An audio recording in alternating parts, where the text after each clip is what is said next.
Yo, and we are here on live stream. Hey yo, what's up? What's up? We got Zenny Hinelator in the building. I think I'm gonna give it 2 more minutes before I get to the action, but today we're gonna be talking about Jayce. We're going to be exploring his character.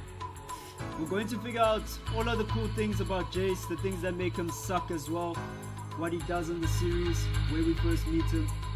Hey, what's up? What's up? We got Green Otterbox in the building. We got Yash. What's up, guys? How was your day, guys? What was going on?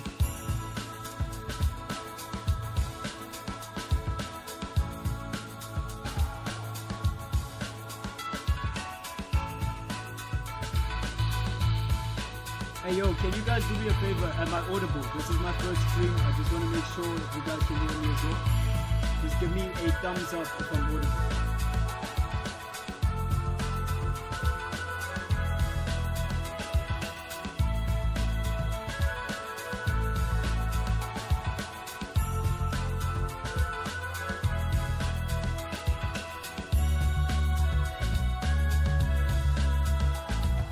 Okay, cool. Let me kill the music. Is it better now? Are we looking good?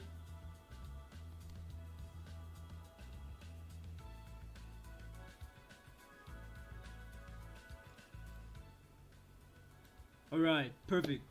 Alright, let's get into it. I'm not gonna waste any more time. Okay, so we have Jayce. And the interesting thing about Jayce is that when we first meet him, bro, we meet him through Echo. So the first time we see Jayce make an appearance in the series, it's not really a visible appearance. We see him through we see him through Echo, and Echo follows him to this building. So Jayce goes down to Zon. That's pretty much how it goes. He goes down to Zon and he wants to buy something from Benzo's store. He's buying it because he's trying to experiment. And the next time we see Jayce, you know, the boy who can't haggle, the next time we see him is here in the series. We see him in the second episode. I'm actually just going to kill the music. It's actually distracting me now. Yo, just hold up. Okay, so the next time we see Jayce, we see him in the second episode. And he's a child. And this is that scene where Victor saves him, bro. Yeah, I got rid of the music, bro. It was too much. Okay, so the next time we see Jayce, it's the second episode, and he pretty much gets this rune given to him by Victor. Now, the thing about this dynamic between Jayce and Victor is that they begin it so early in the series, and it just carries on throughout the series. We see them interacting. And I really liked how they kind of built towards the end of the series by putting this stuff in the very beginning of the series. It was mad tight. Like, if you think about it, this scene is the last scene of Arcane. We get to see it played back again to us, and it makes a lot more sense at the end. What I didn't like about it, though, is how they turned Victor into a mage and how they kind of made him into this character. I kind of complained about it in a previous video of mine. So we see Victor give Jayce the rune, and that rune was pretty tight. Alright. Okay, and then from there, we have Heimerdinger. What's Heimerdinger doing here? Well, Jayce has been arrested. Jayce gets arrested because his experiments are dangerous.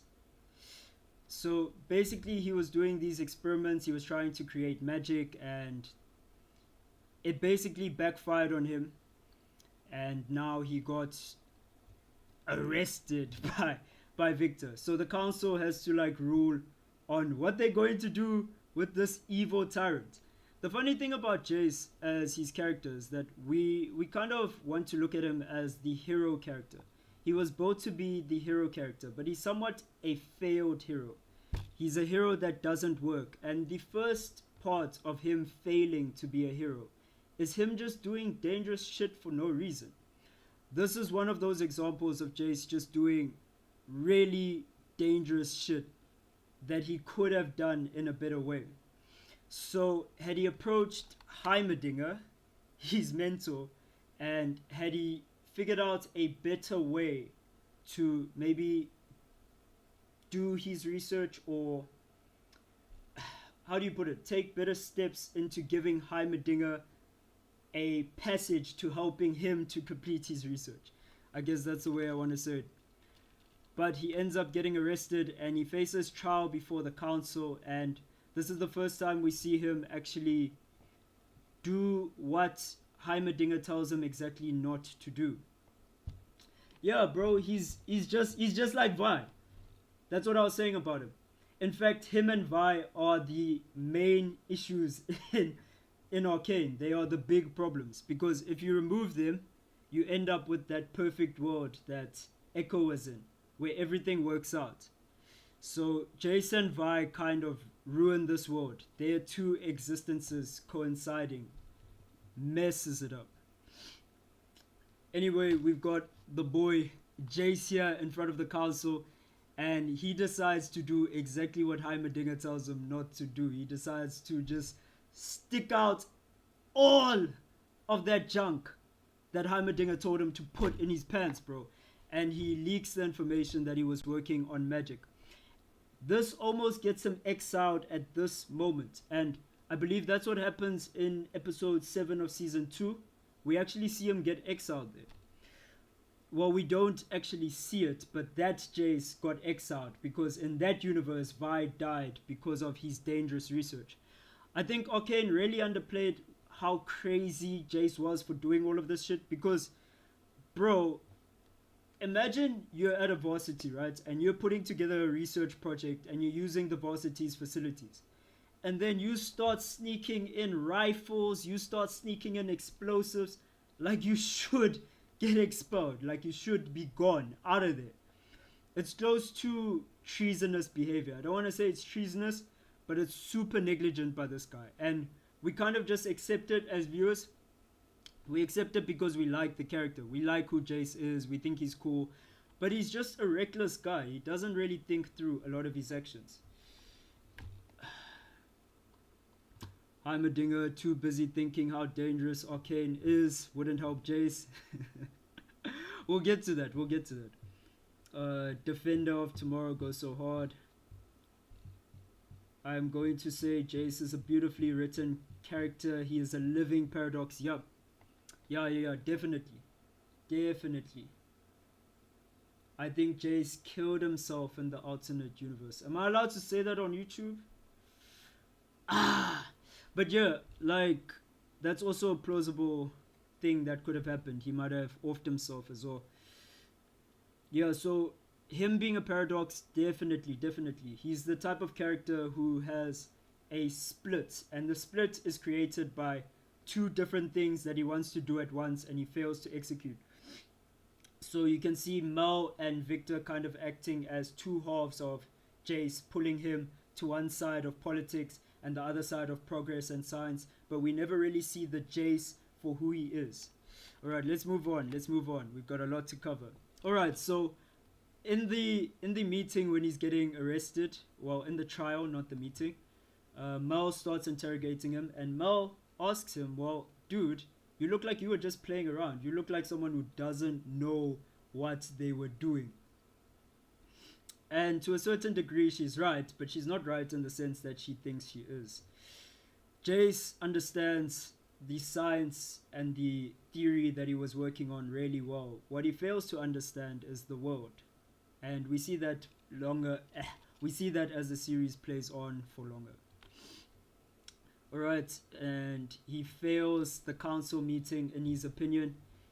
He pretty much tells his mom that, bruh, why didn't you have my back? Why did you tell them that I lost my mind trying to do this impossible dream of magic?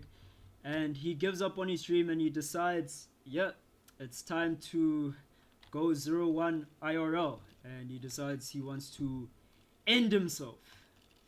bring an end to all of this. And then we know who saves him. It's the boy Victor.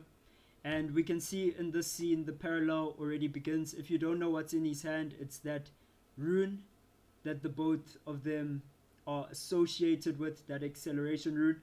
And Victor gives it to Jayce. He gives it to the boy, and Jayce, hey man, this dude, you know, this dude could have just been gone here, and we would have had less problems. I don't know how to feel about it, because I like Jayce, but we would have had like time bomb, you know what I'm saying? We would have had that Jinx Echo Fuego relationship. They could have created Hextech maybe under better conditions, who knows. Anyway, the boy gets his gemstone, and you know, Victor kind of saves him, and he tells him that he's interested in this Hextech dream. Notice that Jayce doesn't have initiative. Jayce has given up his dream at this point. This is now Victor's dream leading into Jayce. Victor has all of the ambition. He wants to be recognized. He wants to change things. And Jayce is just someone who's kind of, how do you say, he's already conceded to his fate. I mean, he was like very close to just giving up on life completely. So from this point on, we see Jayce lose his initiative in the series and pretty much just become a doormat for every other character he encounters, except for Marcus. Okay, so they start to work on this Hextech dream of theirs. They start to work on it, and they figure out the theoretical basis for it to work. Mind you, this theoretical basis doesn't mean that they've actually got it figured out. They are just hoping that they've got it figured out. Jayce is a reckless guy. He literally had to develop countermeasures. I'm just reading the comments now. He had to develop countermeasures to protect his people, develop weapons to preserve peace. I would argue that Mel politically exploited him for his benefit. Yeah. yeah, he did. Alright, so Mel did exploit him. The main thing about Jayce though, oh, my camera is bugging out. Why is no one telling me this? Okay. You know what, we're just gonna roll with it. It is what it is. Alright, so Jayce, we do know that Jayce is, we do know that he's been used and he was developing countermeasures. We do know that he was doing his best to help people. But in helping people, he gets manipulated, and that's the problem with his hero arc. His hero arc would have been perfect, but throughout his hero arc, there's always an influence of friendship or relationship pulling him to do something that he probably shouldn't be doing as the quintessential hero character that we need him to be in this world of Arcane. Alright, so they work on the theoretical basis of Hextech, and Mel catches them in the act, and she interrogates them, and she tells them they have tonight to impress her. She basically tells them that if they do not complete this Hextech dream by the end of tonight, she will exile Jayce and probably Victor, because they are doing something that is illegal right now. So she kind of lets it fly. She lets it fly because of her own personal interests. She has her own political gain. She wants to be the best Madada, and that's why she lets it fly. She is thinking about the bag. So as they are working on it, of course, Heimerdinger happens to stumble upon it, and boom! This happens, bro. Boom! This is crazy, because Jayce could have messed up again. And when you think about the lives that could have been lost by him doing this, it's crazy. But fortunately, the theory checks out, and they complete Hextech, and they are flying in the sky. And again, we see a parallel to the last episode where they are floating together in the other universe. Not in the other universe, in Victor's created reality, they're floating together. We get this parallel. We see this again at the end of the series. Even the stars, this is what Arcane does really well. You see a scene once, and then you see it again, and then you see it a third time, and then the whole series is just that scene. They are brilliant at doing this. Alright, let's go to the comment section. Let me see what y'all are saying. It took one blue girl with severe depression and hallucinations to make weapons from hex tech. Yeah. Jinx. Mel is a substitute to Jayce inadequacy in making those decisions. The same way Mbessa highlights sacrifice, Mel is arguably a constant reminder. I think both Jayce and Victor are still alive. Yeah, they're alive, but not. It's a weird thing. They're in a different reality, I guess. We will be seeing them again, but maybe not in the series for Arcane. Maybe when they build to something else. I think they don't want to build those two characters anymore because of the amount of time they spent on them in Arcane. The fact that Jayce, neither Victor, gave the proper respect to... Sorry, there's just something in front of my screen. Gave the proper respect to harm that could have been done with this equipment. The claw and the mining gloves that Vi used to beat people up is clearly reckless, I agree. Victor would pass due to his illness. That could have happened as well. Why did Jayce and Victor think that giving people Hextech tools to work harder would help them? The people needed air first and foremost and some social security. No, not more work. Alright. Yeah, that's interesting. Like, they could have innovated on a lot more. I think, yeah, they did just make tools for people to work in the fishes, right? And they didn't really think about the main application, which was important, which was the breathing masks. Because, you know, when people suffer in the fishes, it's because there's a lack of air there. And the gray pops up in the mines as well, and the gray like harms your organs and all sorts of shit. So it is interesting that they didn't do that. Like, yeah, they should have gotten more air masks to the people. There is somewhat like a whole lot of classism between Piltover and Zon. You see this a lot in the series, especially with Jayce. You see it when he gets really angry with Victor as well on the bridge. That classism of like, why would you go to the Undercity, bro? Like, what are you doing there? That dirty place, you know? You also see it with the Enforcers' masks, how the Enforcers don't have to breathe the same air as the people in the Undercity, although they are the main terrorizers of those people, other than, you know, the Chem Barons like Soko, etc., etc. But let's move on. Okay, I'm gonna get back to storytelling. We'll read some of the comments a bit later. Thanks guys for commenting. I just want to keep the story going, keep the narrative going. Okay, so Jayce achieves his dream of achieving Hextech, and now Jayce is that guy. He is the guy in Piltover. And this makes Caitlyn's mother, Cassandra Kierman, attach to him. This is very interesting because I'm not sure if I have the slide. Yeah, there it is. Alright, so she goes from this to this really quickly. And it's like, this is not a real person, bro. This is not someone you want in your corner. This is not your friend. Miss Kierman, Mrs. Kierman, with all due respect, is a terrible person. So she sees Jayce chilling with Caitlyn and she decides, Jayce, your name has lost weight. So with all due respect, please leave. Please just go away. Never come back. And Caitlyn even says his name has lost, he's lost his good name. Basically, what Jayce did, his actions led to the disgracing of his house. So his house is finished. House Tellus is done. And Miss Kierman here wants them to be done. She doesn't want Jayce to like re-up and look like this. But now that he has, she's the first one on his dick. She's the first one riding, bro. And this is like,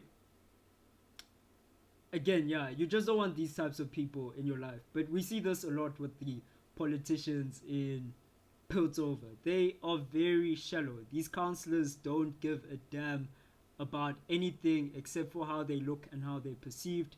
and having a throw. Counselor Sallow was the perfect example of this, bro. That guy is just a throw seeker. But yeah, she shows off Jayce here, and what I do think is interesting about this whole thing happening with Jayce and Miss Kierman, yeah, Cassandra, is that she wants something between Jayce and Caitlyn to happen.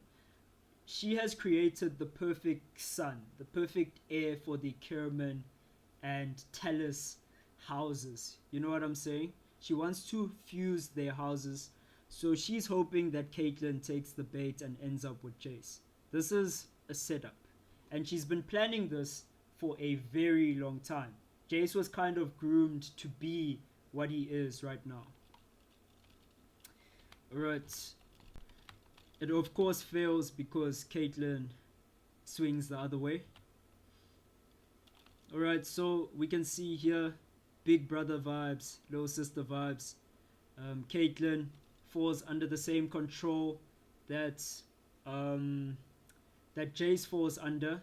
They both fall under the mother, and we can see this because both the Tallis and the Kierman banners are shown, and they are surrounding Jayce in the shot. You can see that he is trapped between his house's name and the Kierman banner, and that's exactly where Cassandra Kierman wants him. It's very good by the Arcane writers. And yeah, we spoke about this earlier. We got the Atlas gauntlets. He develops the Atlas gauntlets and the Hex Claw. He shows this to Heimerdinger. Heimerdinger is very impressed by this. And here's where I feel Heimerdinger fumbles the bag. There's not a lot that I feel Heimerdinger gets wrong, but in this instance, telling them to can this piece of research that was actually going to help people in the fishes is a bad move, because this somewhat leads to all of the other problems. Because no other great innovation came from Hex Tech, people started wanting to weaponize this thing really quickly because there was no other progress happening with it. It's like if you've got $1,000 extra in your account, bro, and someone tells you that you have to spend it in the next 30 days, you're going to want to use it. You're going to want to do something with it. There's obviously a time limit on the novelty of Hex Tech as a new invention. People are going to get tired of it. So all of the counselors and all of the warmongers and everyone in Piltover is rushing to use this technology. And this is what it should have been used for. It should have been used for the fishes. It should have been used to improve lives. Like they were saying, they weren't wrong. They just went about it the wrong way because Heimerdinger tells them, nah guys, wait 10 years. Like what the hell? Alright, let's keep moving on. I'm gonna look at the comments now, just see what y'all are saying.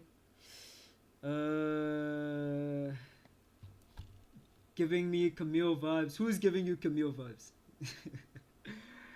Is it the Kierman lady? I think the gloves and stuff are an indication that their minds are in the right place. Yeah, definitely. Yeah, I agree with that. The camera's bugging. Yeah, guys, I know about the camera. I'm going to sort that out for the next stream. This is stream number 1. For now, we're going to have to hit the cope. I know it's an inconvenience, but let's get through it. You and I together. Okay, audio's on, yeah. Despite Jade's idealist pursuit with Hex Tech, he actually encouraged economic inequality in Piltover, led to a corrupt government.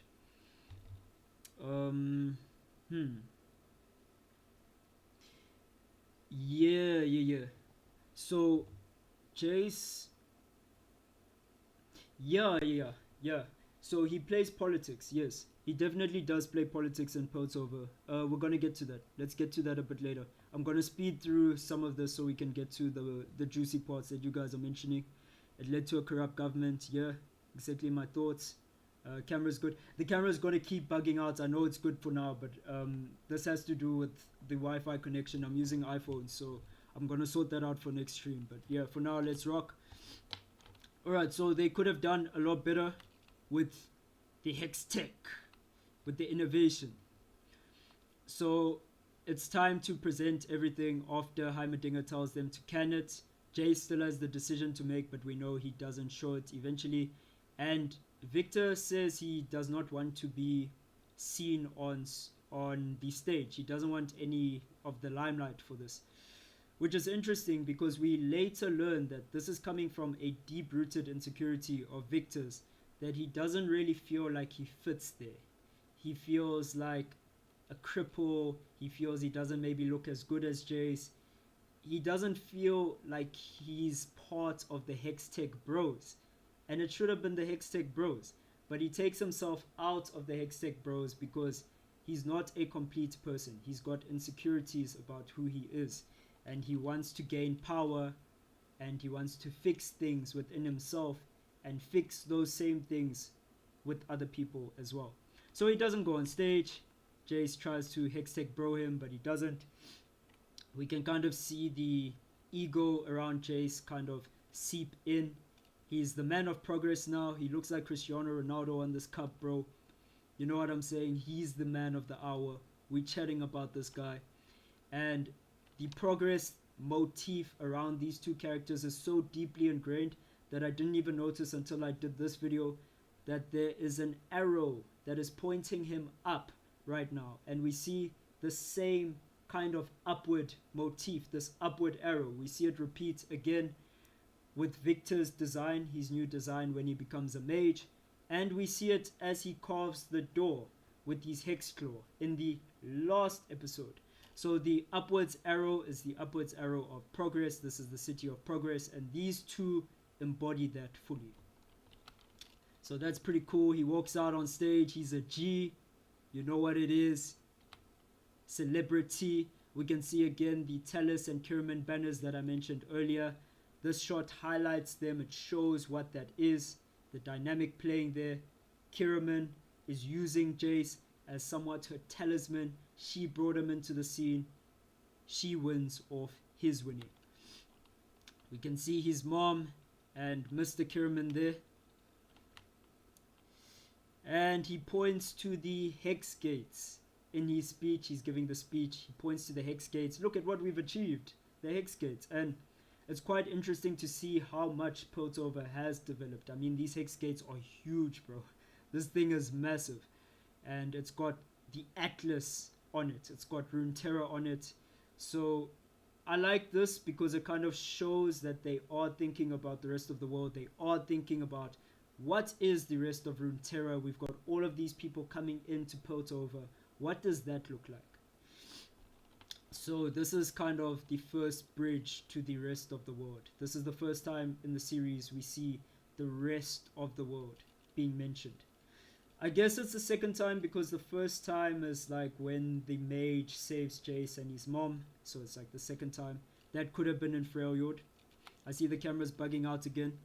Alright, and then we have the Hextech gemstone, which Jayce does not present. You can see Mel just eyeing Jayce, bro. Eyeing that political figure that she's creating. That extra vote that she wants on the council. She wants all of that. You know what I'm saying? All of that Hextech gemstone action. So she's ready. She's excited. And then Jayce fumbles, bro. And this is why he fumbles. Because of this look Heimerdinger's giving him. Just look at how... Yo, look at how Mel looks at Jayce. And then look at how Heimerdinger looks at him, bro. If looks could kill, bro. Alright, and he starts to feel guilty seeing Heimerdinger's eyes just stare at him. He was about to give the big announcement that him and Victor had worked on. And he decides to can it. And yeah, like Mel's not having any of that. Mel decides she's gonna peace out. Allura follows him. Man, this dude's lame. Let's move on to something else. You know what I'm saying? And this now leads to the following scene. I think this scene is either the very next scene or there's one scene in between and then we get this. So Jayce is a very important figure now in Piltover. He's massive, bro. And they call him in because they want to figure out how to speed up all of this hex technology. You know, the hex gates need to be sped up.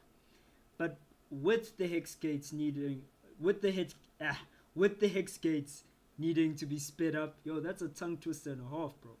Yeah, with them needing to be sped up, we have a problem in terms of the counselors needing Jayce to have more power to secure the hex gates.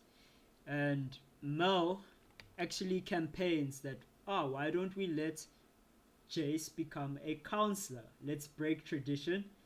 And Mel politics this really well because what she's doing for herself is she's getting an extra vote on the council that is loyal to her. She somewhat even steals Jayce away from Miss Kierman, puts him on the council, and every time they have to do one of those votes, he will be in her pocket. So she does really well with this. The other councillors are down for it because Heimerdinger wants the protection of the technology to be by the scientist who creates it. So Heimerdinger believes in a scientist protecting the science, as he would. And everyone else on the council just sees money, corruption. I know Sallow and Hosko are just seeing the alcohol that they're going to be getting from Noxus. You know, the Noxian spirits, man. They just excited. They rubbing their hands. Doing the Birdman with their hands. You know what I'm saying? So, Jayce gets put on the council. And as a counselor, he finally has power. Earlier on in this episode, what happens to Caitlyn is Jinx shows up and she blows up a bunch of enforcers on Progress Day and she steals the Hextech gemstone. This leads her mother to say, there's no way my daughter's going to be anywhere near all of this chaos. So her mother takes her out of the police force and she puts Caitlyn in a, should I say an office role? An honorary, bro, I'm slipping, bro. She puts her in an office role, basically, under Jayce. And because she's in this office role, she gets pissed off. She doesn't want to be there. She wants to explore the world. She wants to be a detective. She wants to do actual police work. Because at this point in the series, this Caitlyn believes that she can do a lot to help the world and save people, both in the upper city and the undercity. So Jayce comes with the news, comes to tell her this, and she does not like this. This creates a void and a gap in the relationship between Jayce and Caitlyn, which is only something we see get revisited much later on in the series.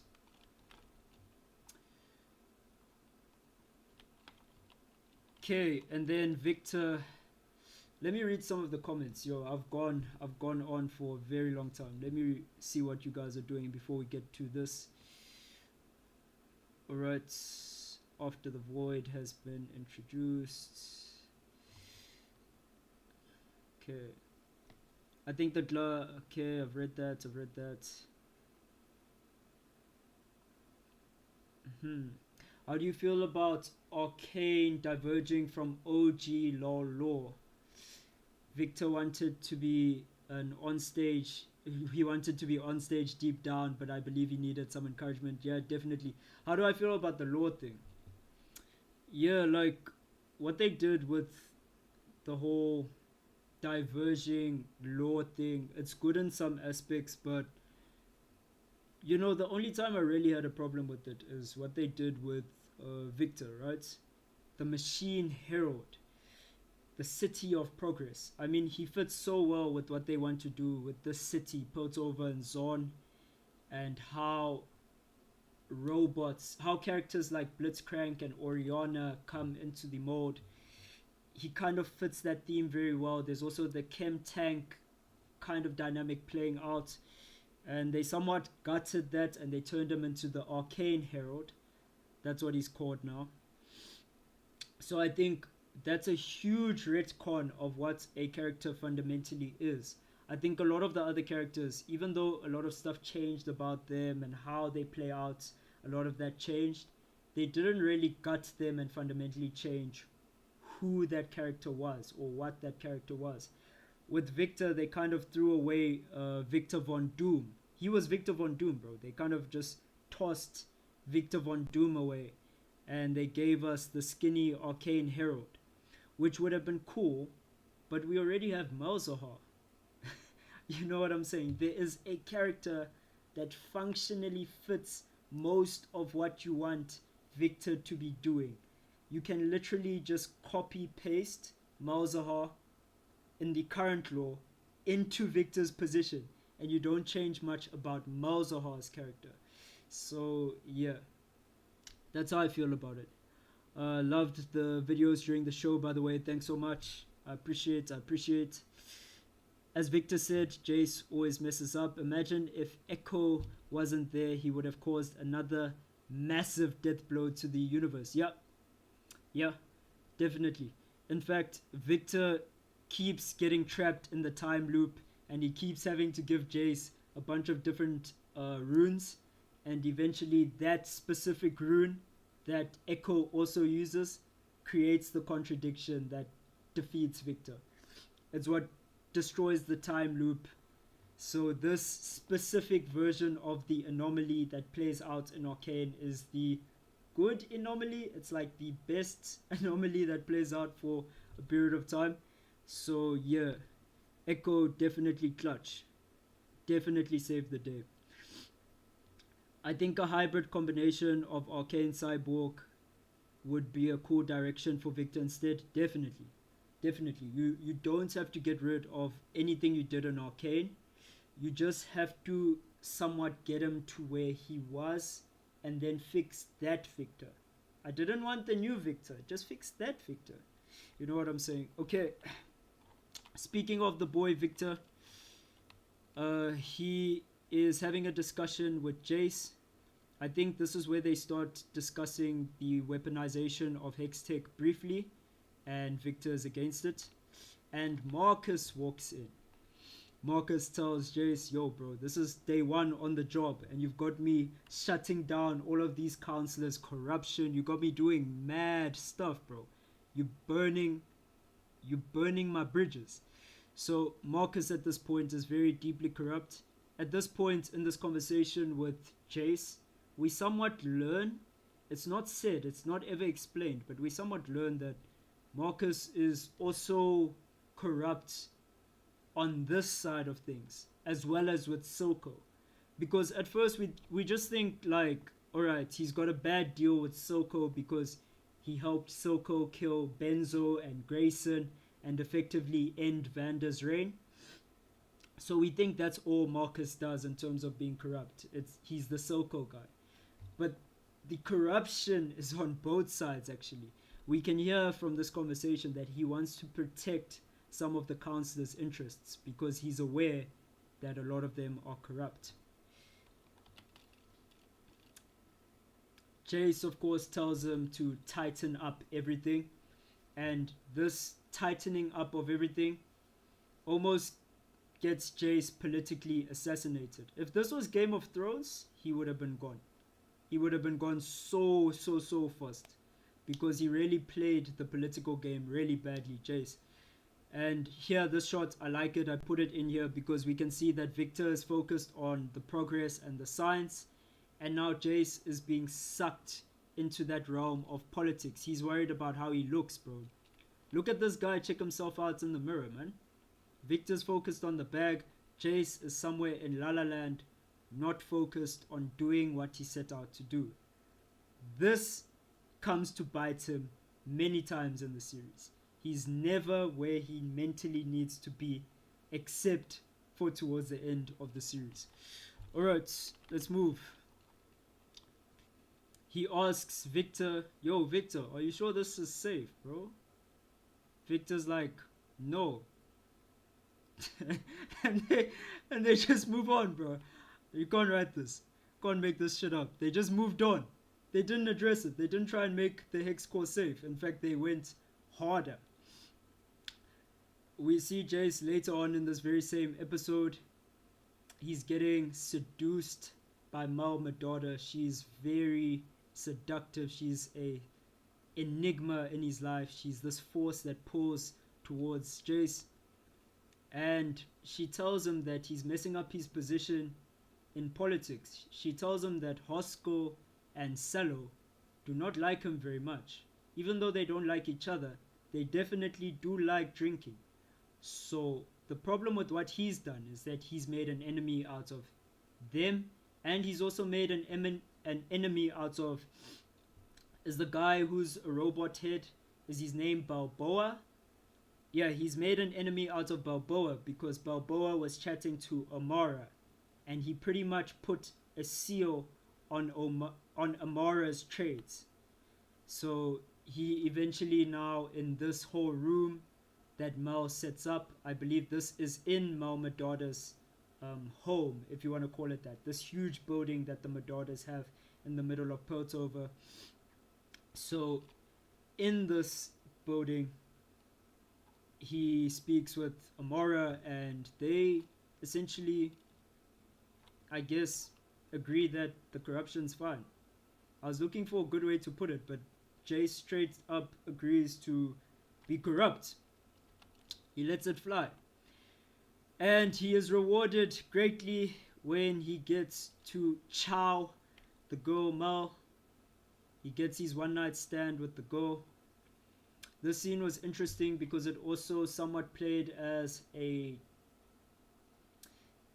Okay, the thing about Mel and Victor is that they act as foils of each other. They are on two sides of Jayce. I actually had something a little bit prepared for this. Let's see if that pops up correctly. Okay. So what we have here is we have the manipulative girlfriend on one side, and on the other side of Jayce we have the lab bro. We have his buddy, his lab bro. Now these two figures pull him in opposite directions, and Jayce is undecided about where he needs to go. Jayce is not sure what to do here. So Jayce never ever fully, he never ever just, let's get this. He never ever fully just sends it one way, which is where I would have sent it. And he never fully sends it the other way, which is where Jayce probably kind of sends it at the end of the series. This lack of commitment that he has to his cause is the reason why he causes so much anguish and problems in the series. Because had he just committed to one side, he would have been able to solve one of the problems very well. And by solving one of the problems, let's say he chose politics, right? Let's say he chose politics. If he chose politics, then he would have been able to play the political game of Piltover, and he would have eventually been able to fix things with Silco a lot sooner and a lot more effectively. And this would have happened before this happened, the Hex Tech problem, which essentially ruined everything. Or he could have just committed to lab, bro. Lab buddies forever. Me and my boy, bros over hoes. You know what we say, boy. So he could have committed on this side as well. And what that would have done is that they could have just focused on optimizing Hex Tech. He could have focused on fixing problems with this instead of focusing on whatever else he was doing. But he never fully commits, and that leads to all of the problems that we see in the series. Oh, damn. I'm seeing it now. This was supposed to be on screen. Let's can it. Okay, so he never fully commits, and he hooks up with Mal. I like the parallel that they did here with Mal and Victor. And let's see what you guys are chatting about. Marcus is mad corrupt and seems he's been doing shady things from times. Yeah, Marcus was super shady, super shady. He eventually wants to fix like his corruption, but it's too late. He's too deep in. He's like Macbeth. You know when Macbeth was like, I'm already this deep, I might as well just keep going because I'm already here. That's kind of the situation Marcus ends up in. Jayce is more of a Jinx than Jinx. Yeah. I love how this scene, I love how in this scene Mel says to Jayce, Amora is harmless. Does she say that? That's crazy. Especially because what she does to Mal's own mother later on. Yo, that's wild. Okay, let's move on. We've kind of been going for quite some time. Let's speed up a bit. So basically what happens from here, there's this parallel between Mal and Victor that's been created. I wish I showed you better, but for whatever reason, I think I failed showing you this whole lab bro and manipulative girlfriend thing. But here it is on screen. I can see it now. Let's go on. Okay, so we have Jayce and Victor trying to figure out how to keep Victor alive. They experiment, and the experiment kind of works. The adaptive rune matrix that Victor makes, or the hex core, is functional. And then it's not functional. It doesn't work. Victor's not meant to be kept alive in this timeline. He's not meant to survive. He's dying, bro. Let a man die if he's dying. Jayce assures Victor that it's not all over, and this kind of deepens their bond and their friendship. Jayce says, let's hit up Heimerdinger. Heimerdinger might have a solution to this problem. Heimerdinger sees this. Eventually, later on in the episode, he sees what they were doing, and he is flabbergasted, bro. He sees the destruction of humanity play out in front of him. Mind you, he's seen this before. He says that I've seen nations being destroyed by a single seed, and it looked exactly like that. It looked like this thing.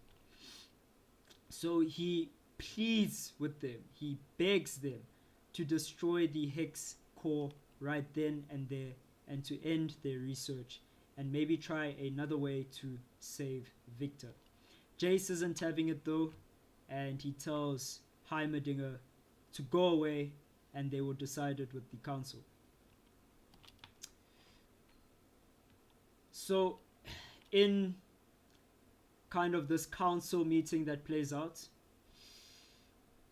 Marcus explains that there's been problems. This isn't even a council meeting yet. Marcus comes to Jayce and he tells him that, look, this lockdown or this shutdown that you've got and you tightening things up is getting people really upset, and it's not necessarily working. So what do you want to do from here? Because your method isn't working. Jayce decides to double down, and he decides that, well, we're just going to shut down the bridge. We're not going to allow any access of anything until we recover that Hextech gemstone that Jinx stole. Of course, Marcus is like, yo, this is going to create more problems. Are you sure you want to do this? And Jayce says, yeah. So later on, after this, in the same episode, we see Jayce have a complete crash out. Like, this was crash out season, actually, this episode for Jayce. He decides that he wants to get rid of Heimerdinger, and he is backed by Mel, because as much as he is her second vote, she is his second vote on the council. So she backs his decision to get rid of Heimerdinger, but this is the first time she really looks at Jayce, and she maybe starts to question, yo, what did I create here? Maybe I've made a mistake. I might have created a monster. So they get rid of Heimerdinger. Yo, my webcam's in the way, bro. We just have to see Heimerdinger just a bit, bro. Let me move this. I just want to see Heimerdinger. This face, bro. Nah, they did him wrong. They really did Heimerdinger wrong. So yeah, he gets expelled from the council. Jayce uses his power, and the next time we see him, he's explaining to Mal how he is fearful of these people in the Undercity. Look at what they created. These people are monsters. I tried to disassemble this grenade and it almost killed me. Notice this grenade has the Firelight emblem on it, and it is Jinx's grenade. So yeah, that parallel between Jayce and Echo is always there. They were always telling us. So Mal tells him not to worry about firing Heimerdinger and to just stay locked in. Keep locked in, bro. Eventually, Jayce discovers that Victor had breached Jayce's own command of the bridge, which creates a problem for both of them, because now there's a little bit of tension. Notice Marcus looking at Jayce like, bro, your own boy has broken this breach that you set up. So what is this all about? So Jayce is embarrassed, and he interrogates Victor, and he asks him, what are you doing in the Undercity? That's where all of the criminals and the bad people are. And Victor's like, I'm from the Undercity. And at this point, Victor is pissed, and this small little encounter between them shows Victor that they have diverged paths. More than this episode is actually just about Mal becoming the wrench between Victor and Jayce. She is somewhat, if they were glue, she is what separates the glue from the page. And she pulls them apart, and the rift begins in this episode. This is also very close to when they start discussing the weaponization of Hex Tech in more depth, but not quite yet. So Victor feels very betrayed by Jayce, and he doesn't tell Jayce about Singed, and he doesn't tell Jayce that there is somewhat a solution through the Hex Core, which creates more problems. Like I said, if Jayce had just committed one side, like lab bros, like let's just be lab buddies, he would have been fine, because he wouldn't have had this problem with Victor. If he had committed to the other side of politics, he wouldn't have had this problem, because he wouldn't have been so deeply involved with Victor. So Victor, there he is, getting very upset, fuming at Jayce. And now this shutdown that Jayce has done of this bridge, mind you, Jayce is the hero. He is our hero. And this shutdown that he has created has caused a massive issue for the Chem Barons. The Chem Barons are not making money, and the enterprise is dying. You know when the family needs money? The family is not making money. So now who's got an answer for this? Silco does. So the Chem Barons call a meeting. They all cry to Silco. They complain. And Silco just gasses them. And he keeps it pushing, bro. He's got no time for them. He's got no respect for this waste man called Finn. I almost called him Smeech. But really, he's got no respect for Crow, Smeech, Rennie, Margot, because they forgot who they were. They forgot what it was when they were working in the fissures. So the only reason this frame is here, is just to show that Jayce's actions caused a huge ripple effect and a huge problem for even Silco as well. This is what makes Silco so desperate to complete the weapon. He tells Jinx, I need that weapon. And if there wasn't that pressure, Jinx doesn't finish the weapon. So Jayce is kind of like this ripple effect of bad decisions, because he has power. He has a lot of power. And he's just kind of not using his power well. He's just fumbling because he's a young guy learning in the process. He doesn't get what he has. And that's what Arcane is about. Arcane is about having power in your hand, kind of like when Jinx holds that crystal, that Hextech crystal in her hand, and she can see the power, but she doesn't understand how much power it is, and she blows up a building, and that messes everything up. Jayce is kind of doing the same thing throughout the whole series. He doesn't take responsibility for his actions. He just does stuff, and then he's like, oh wow. Okay, the Firelight emblem was to make them think it was Soko, was to make them think Soko was not involved in the bombings. Yes, definitely, definitely. I just wanted to mention that there was the parallel between Jinx and Echo. You are 100% on the money. Soko actually tells Marcus, like, plant this, give this to Jayce, and tell him that the Firelights did it. Dude, I love your videos. I had to say thanks so much. Curious, I assume you play League. What do you play? I play a lot of positions. I prefer to play supports and mid lane. Supports and mid lane. But yeah, I'm one of those guys who really just likes to play a lot of characters and a lot of different builds and League. I hate taking it very seriously in terms of rank. So I'll never really focus on rank because rank is so toxic, bro. It's just too much toxicity in that rank thing. And it absorbs you, dude. When you start trying to rank up, I remember back in the day they'd give out like the Victorious skin for gold. And then you're just grinding to gold, bro. You're just trying to break through gold elo so you can get your Victorious skin. That can really, really get you out of being locked in on the rest of your life. But yeah, if we're talking characters that I like to play, who is it now? Like, I've been playing League quite a bit. I like Relapsed. I like to play a lot of... I've been trying Echo actually because of Arcane. He's pretty strong. Actually, all of the Arcane characters are. Caitlyn's a mess right now. Bro, how broken is Caitlyn right now in bots? Like, she builds 2 items and she's one-shotting tanks, bro. It's insane. It's a madness. It's because the Collector can never really be a balanced item. You know what I'm saying? Collector is such a problematic item because it works off... it's an execute. It works off the amount of HP you have left. So because of that execute ability it has, it's just effed up. And then... yeah, so Echo, Orianna, Syndra sometimes. If I want to try hard in bot lane, I play Leona. I play a lot of ADC as well. Actually, my most decent role, like skill-wise, is ADC. I play Varus and Ezreal.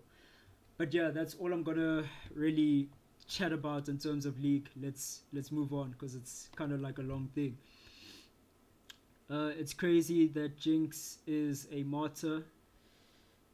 Oh no, it's crazy that Jinx is smarter than both Jayce and Victor combined. I think these dudes are... I think they're smart, bruv. I think they like really smart. I do.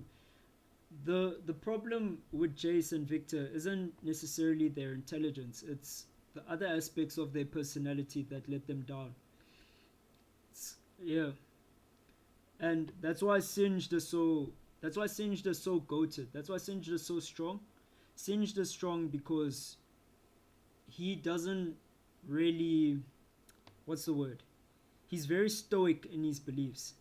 So whereas Jayce feels like, I have to be the hero, I have to be well liked. You can see Jayce looking at himself in the mirror, always checking how he looks because he's got that insecurity of wanting to be liked. Victor has the insecurity of not feeling as like, of not feeling enough.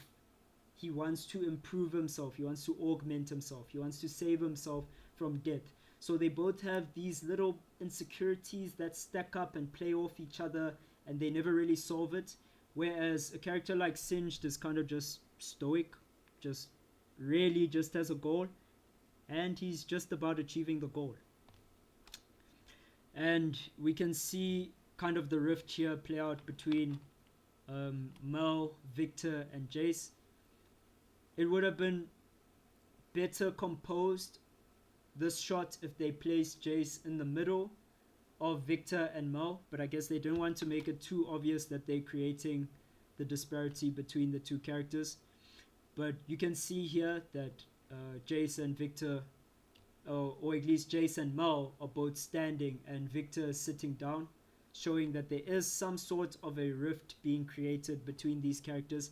Jayce is leaning towards Mel, and what Mel is suggesting at this point is that, yo, we just need to weaponize Hextech at this point. It is disgusting how strong the Undercity is and how dangerous these people are. And if they're not going to give us back our gemstone, we got to go back and take it. She's on that Madada timing. And in Mel's mind, she is thinking about her mother when she suggests this. She is thinking at the back of her mind, like, if I want to be a Madada, I have to be able to control the situation. What would my mom do? My mother would create a weapon. She'd control the situation. She'd take the city. So this is Mel's own insecurities as well, about her being exiled from her family, coming into play, making her kind of push Jayce to create weapons. Victor says no way, and he disarms the grenade that Jinx created. And he somewhat shows here, I think there's two things that he shows here. He shows here that with the correct thinking and mindset, there is a better solution than just weaponizing hex tech and going and creating a whole war around this entire hex tech situation. What else he shows in this scene is that he shows that he is locked in. He is focused. He still has his skill set. And Jayce is not locked in. Jayce is now a politician. He can disarm bombs. Jayce can't. That happens not only because Victor's from the underground and he's got that underground, like, undercity rather. He's got that undercity, like, intuition, that knowing of the undercity. You know, when you're just from a place and you know, like, if I build a bomb and I'm from the undercity, I'd build it like this. Yeah, he's got that in his head because he's from there. But it's beyond that. It's to show that Jayce is not locked in. So Jayce meets up with his mother. You can see him in the background here giving her a hug. And he says, I think I need to do something I didn't want to do, which is play the hero role. So Jayce is going to become a hero now. And we can see he's got his cape and his huge hammer. He's dreamt about this his whole life. And now he's finally going to fulfill that moment. He's going to be the mage who saved him when he was a child. Okay, so he wants to do something. Here's Jayce wanting to do something. He wants to fight back. I think before this as well, Mbesa tells him that he needs to do something about the situation in his undercity, and the best way to do it would be to storm that undercity and create a war before he gets slaughtered with his eyes closed, as Mbesa puts it. So yeah, so Jayce is now in this council meeting and he's telling them, guys, hey, it's you know, it's that time. We need to throw some hands with the undercity. We really need to just lock in, and we need to kind of show them that we have some muscle too before the situation becomes out of control. The rest of the councillors aren't biting it, and Vi and Caitlyn are invited to give a different perspective. Vi kind of tries to explain that Silco does not mess with them ideology wise. He doesn't like the way they look. He doesn't like the way they smell. He hates these councillors. So she tells them that, and then they kick her out, you know. Basically, the councillors here demonstrate that they just are fine with how the state of situation is. They don't want to take action on any of this, bro. Because why would you if you are living good? This is not a problem that they have to solve. This is Vi's problem. And it's only Jayce's problem because he's being forced to protect the Hex Gates, and he's been forced to take over security of the bridge and everything. He's been given so much power and responsibility. And what does Jayce want to do? He wants to be the hero. So bad. He wants to be the hero, guys. And is he the hero? Nigga, speak up or get closer to the mic. Bro, if you guys aren't cheering me, you gotta say earlier, bro. Like, what the hell? Like, this is so deep into my stream. Okay, I'm gonna get the mic closer to me because the mic is the actual problem, if I'm honest. You should see when I record videos as well, it's so low on this audio. I want to just get a new mic. But yeah, let's move forward. Okay, so they kick Vi out of the meeting. Jayce has ideas and thoughts of becoming vigilante, so he decides, okay, I'm gonna go vigilante. He isn't really convicted in doing this, and then what's her name, Vi, actually convinces him fully that, yeah, you just gotta send it. Why are you waiting for the counselors? You just gotta do this right now. So he decides he's gonna go vigilante mode, and he actually plays the role of a hero. And he does so kind of well, I won't lie to you. He actually makes some progress here, and he does so well until he kind of loses himself in the moment. This is what Jayce always wanted to do, bro. Look at those ahs, bro. Ah, man, he's shooting. Okay, so he's sending it and flop. He messes up. He kills a kid. Not just any kid, he kills Rennie's son. So he kills a kid, and now there are huge problems and implications. There's this great falling of this kid out of the sky. He lands on the ground and death, bruv. This is messed up. But this scene is so important in Jayce's characterization, because this is the scene where we finally see him think a bit about what he's been doing up until now. We finally see some introspection, and he realizes, oh man, I'm not the hero. I've been fumbling all along. This is where we get the Jayce back, who was that guy who wanted to create Hextech to begin with. That guy has not been in the series up until this point. He's been somewhere else. He's been off in La La Land with Mel. He's been following Victor's initiative, trying to keep Victor happy. He's been a people pleaser, but he hasn't been the guy we want him to be. So he looks up and he sees all of these people around him, all of these people just witnessing the death. And the people who are witnessing the death of this kid are the people in the fissures, the same people that he wanted to create the Hex Claw and the Atlas Gauntlets for. He was creating it for these people, and he killed one of them. They still don't have masks, most of them. So he looks around, he can see them. I should have put the shots of them looking at him like, but it's not this, so we keep moving. He looks at the kid, and he sees where his decisions have left him. This is sad, man. This is really sad.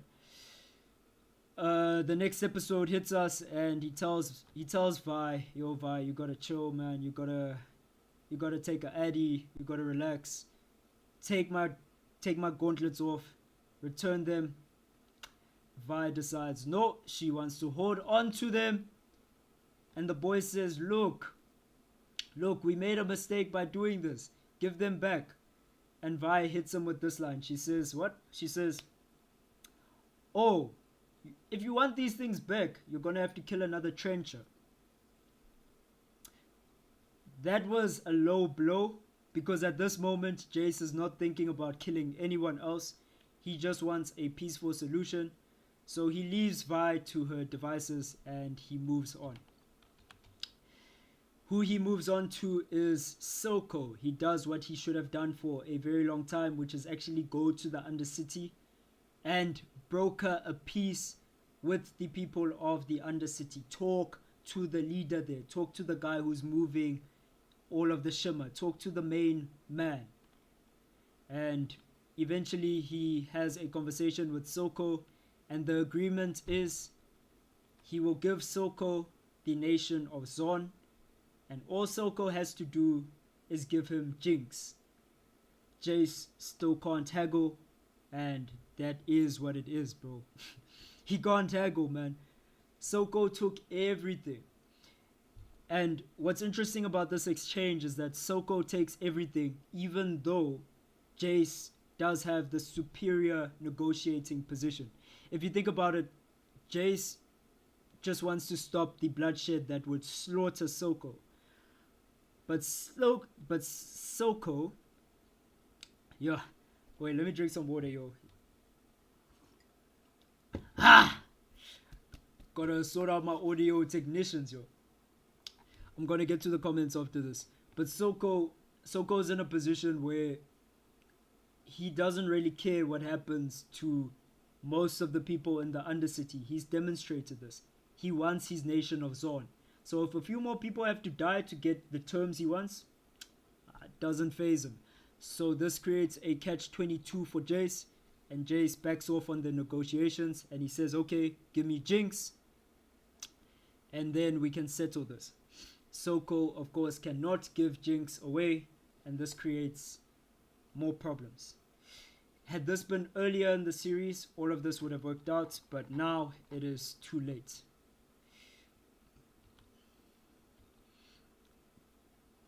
Okay, so Jayce goes to the counselors. He tells them, hey guys, I decided to broker a peace between Soko, and look at these men losing their head tops. They are fuming, bruv. They are angry. So they lose their heads. They tell him, no, there's no way. But eventually, through some politicking, we don't really see how the scene plays out, but through some talking, negotiation, skillful, Game of Thrones craft, you know what I'm saying? Everything ends up working out. And everyone agrees to it. Then Jinx messes it up. It is what it is. They took too long. So Jinx ends up messing up what would have been Jayce actually being the hero that he was supposed to be in the series. But what I love about Jayce is that as quick as he became the hero, he went right back to his old shenanigans. All it took was the death of Caitlyn's mother, which we can see here. We can see it in his eyes. This hurts him a lot. We can also see Ambessa about to grab Mel here, just like, yo, you still alive? That's all I care about. So he sees his dead friend and he throws away all of the work that he had done, and he again becomes not the hero but the problem of the series again. Very quick. He was like the hero for like 5 minutes, bro. It is what it is. So yeah, I mean, he sees his friend dying and he wants to save his life. I don't blame Jayce for doing this. I think anyone who has a friend who's really tied to them, if you've got an option, a way to save your friend when he's dying, I think you would opt into saving your friend and keeping him around. So I don't blame Jayce for doing this. I think he did the right thing, the heroic thing. Rather, I should say he did the heroic thing, but maybe not the right thing. Alright, let's get to the comments. Anyone can sway Jayce. Was there any time he made his own choice? He does eventually. towards the end, man. It took a lot. It took so much, but he does eventually get to a point where he becomes his own person and he makes his own decisions. Yo guys, I just want to say I'm enjoying the stream so much. How are you guys feeling about the stream so far? For those of you who are left, I haven't been even checking how many people are in chat or whatever. I'm looking now. I see there's there's 16. That's tight. That's tight. I still have 16 people here. How are you guys feeling about the stream so far? I just want to find out. I know the camera's scoffed, bro. This camera's messed up. But other than that, what's the takes? I'm open for feedback. Let's give it 2 minutes.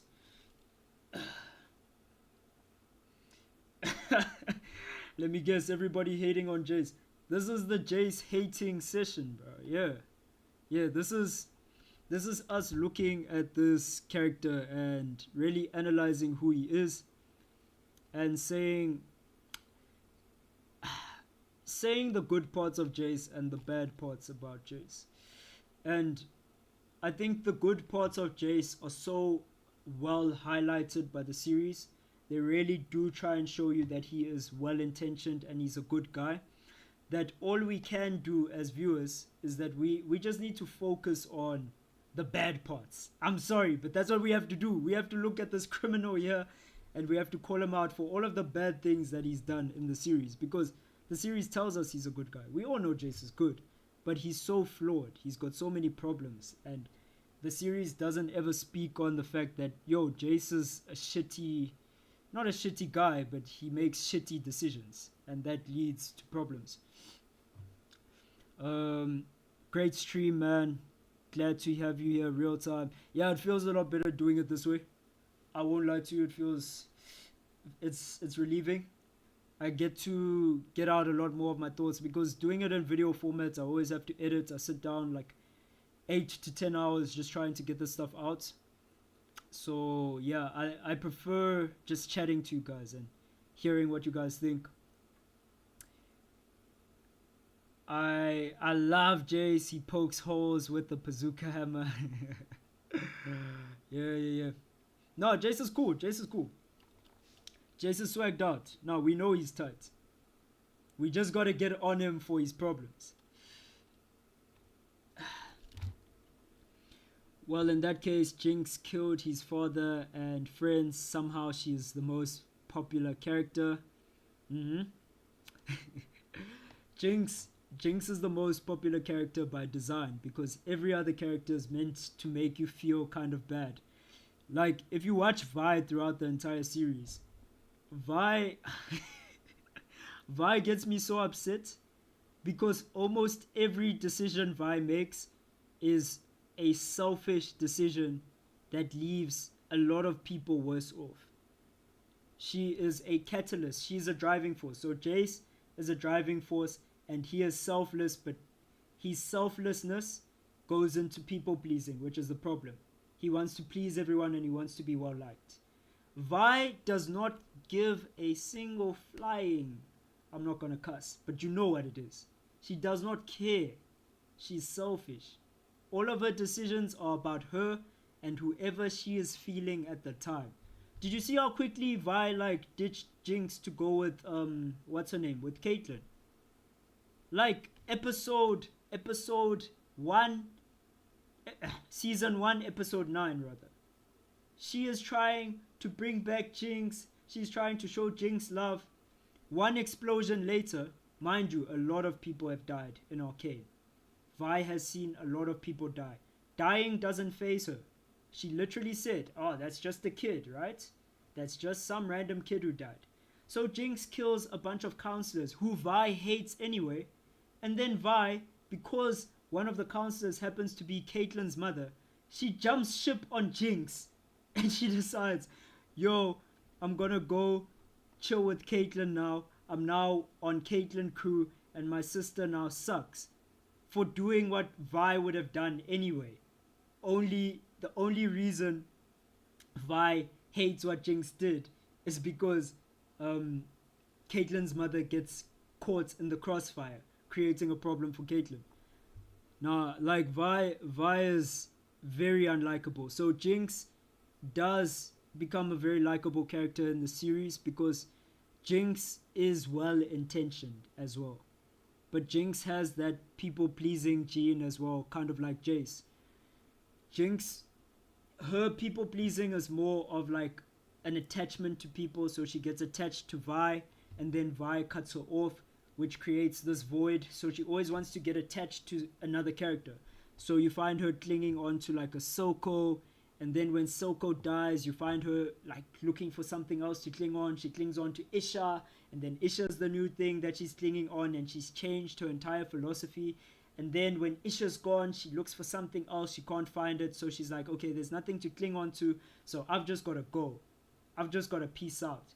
And then at the end, Echo kind of explains to her that she needs to find a better thing, you know, a better somebody to do everything for.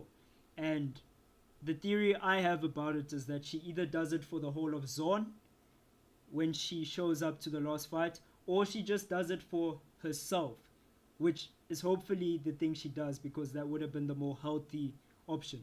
So yeah, Jynx is well liked. Jayce reminds me of a flawed hero in Zeetman who would sacrifice anything for justice. In Zeetman, what is Zeetman? Am I even saying that right? Is it Zetman? What is that? Alright. I liked Jayce until I noticed his lack of commitment, especially in retaliation to Victor. He repeatedly breaks promises he makes to him, especially the last one. Yep.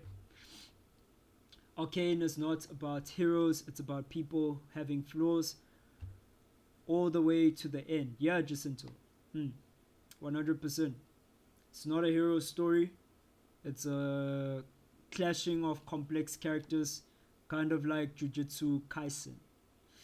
Vi is a traitor. Bruh, Vi has comeback tendencies, man. Vi will sell you out for some fish from Jericho, man. Jinx is a hero. She saved the underground. Exactly. They even made her a hero. I used to hate on Echo for a bit because it seemed like he was picking and choosing who to be at the little paradise place with the plants. The firelight place.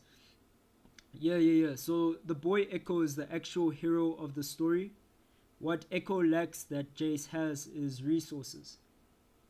He just doesn't have the resources to execute what he wants.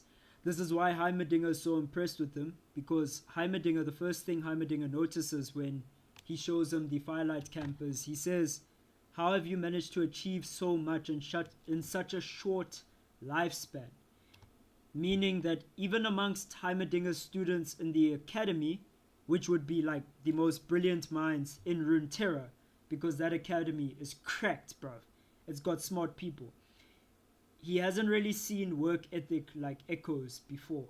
And that really impresses him. That's why he takes him on as an apprentice. You see that it's after he sees the Firelight encampment that he decides to take Echo on. Zedman is a manga about two heroes from different parts. Real cool anime. Yeah. Alright. I'll check it out. If it comes on my radar, let's say they release another anime, I'll just actually have to check it out because I'm not even sure whether they've already released the anime or it's coming to anime. But yeah, I'll definitely check it out if there's an anime for it. I'm not too deep into reading manga. The last manga I read was Claymore. Claymore was super tight. Alright, and we can see Jayce. Alright, I was speaking about him making the mistake. Of course, he saves Victor. I would have done the same. And he speaks to Mal about surviving the explosion. Of course, this is weird to him. How did I survive the explosion? This shouldn't be happening. So it kind of freaks him out that he survives, but he keeps going. He keeps pushing. Then Mal kind of tells him that Caitlyn wasn't taking the death of her mother well. So Jayce needs to go and visit her. So we finally get a little bit of a reunion between the two characters. Caitlyn kind of used Jayce's position and his power to spring Vi from prison when she went rogue to Stillwater. So we hadn't really seen any interaction between them, even though Jayce kind of caught wind of Caitlyn kind of going rogue against him. But at that time, Jayce was so busy with everything else that he doesn't get the time. So Jayce consoles Caitlyn, and that's very important. It brings back this brotherly, sisterly bond between the two characters, and that was just nice to see from a viewer's perspective. And again, you can see it's the guy who wants to be the hero. It's the guy who will always be there for you. Jayce was there for everyone in the series, and that's what makes him such a good guy. I was worried there because I saw my camera's like completely dead. Alright, and next up we have Rennie trying to kill Jayce. Of course, Jayce kills her son. So this is all fair game to her. This is retribution. She raids the memorial, tries to put Jayce in a spliff. But Jayce does not get put in a spliff throughout the scenes. He hits her with the hammer. And just as she's about to do it, you know what? If she hadn't taken the time to be like, "For my son," and give the villain speech, if she hadn't made the villain's mistake and she had just taken action, Jayce would have been a dead man. But she was savoring the moment. You know, when you eat really nice food, you want to really just savor it, have it move around your tongue a bit. You don't want to waste it. And then she gets blasted by Vi using Jayce's hammer. And they manage to save the memorial. Well, actually, Ambessa's forces do save the memorial. I liked this scene a lot because Vi being unable to use Jayce's hammer did really make me think about how Thor is in the Marvel universe and how like only certain people can use Mjolnir properly. So Mjolnir's Thor's hammer, and it kind of like chooses who can lift it. It felt like that. it wasn't that, because people in my comment section got at me telling me it's not the same thing. I know it's not the same thing. But it just felt really cool that Vi was struggling to use a hammer that shoots lightning like Thor's hammer, Mjolnir. There is something going on there. And this scene, this memorial raid, leads Jayce to create Hex Tech, weaponizing Hex Tech, which I don't think was the best move, but was probably necessary at this point in the series, based on the fact that the Undercity now has Chemtanks, not Chemtech. And yeah, we can see him there working on the Hex Tech. And this is part of the reason, this creation of Hex Tech Hex Tech weapons rather, is part of the reason why he falls out with Victor. Victor sees on the table, he sees the schematics and he's like, there's no way, this guy doesn't take me serious. You know that meme from Generations? Generations is actually a series that was in South Africa. It's from South A. So I really like it. You'll see there's a guy who says, am I a joke to you? That's from my country. This is how Victor feels seeing this schematic. Am I a joke to you? Didn't we say no Hex Tech weapons? Victor is shocked. But he's also shocked that Jayce broke his one and only promise that he made. And the promise was that he would destroy the Hex Core. And he doesn't follow through with that promise. So now Victor's alive here when he's supposed to be dead. He says, I should be dead right now. And he can sense that his existence and him being alive is a huge problem. But he eventually leaves Jayce. And Jayce asks him what any rational friend would ask. He's like, bro, did you expect me to let you die? All of these decisions I've been making, all of these things that you're judging, I see you looking at the schematics as well. How would you have dealt with this situation? How would you have made decisions around this? And Victor doesn't say anything. He's just like, goodbye, Jayce. And he pieces out. Alright. Okay, word. Victor got man there. Yeah, straight. So Heimerdinger and Echo end up infiltrating Jayce's lair.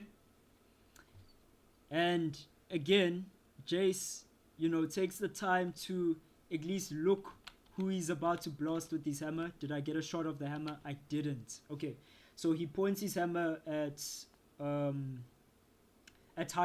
and Echo when he sees them breaking into his lab. And I think part of him not firing it instantly is the PTSD that he's already killed someone that he didn't mean to, so he's on edge. So Heimerdinger introduces Jayce to Echo, and these two characters are foils for each other. It's the hero who tries to be a hero with the hero who's not trying to be a hero but just has to do things that are heroic and ends up being the hero in the end. So they kind of foils for each other. One grew up very privileged, one grew up very underprivileged, and the one, as an Echo who grew up very underprivileged, tries to educate Jayce about what's going down, guys. You know what I'm saying? This was one of the best dynamics, and I wish they expanded on it a bit better, because in that last fight we really see it come back, this interplay of someone who saves the world from the top and someone who saves the world from the bottom.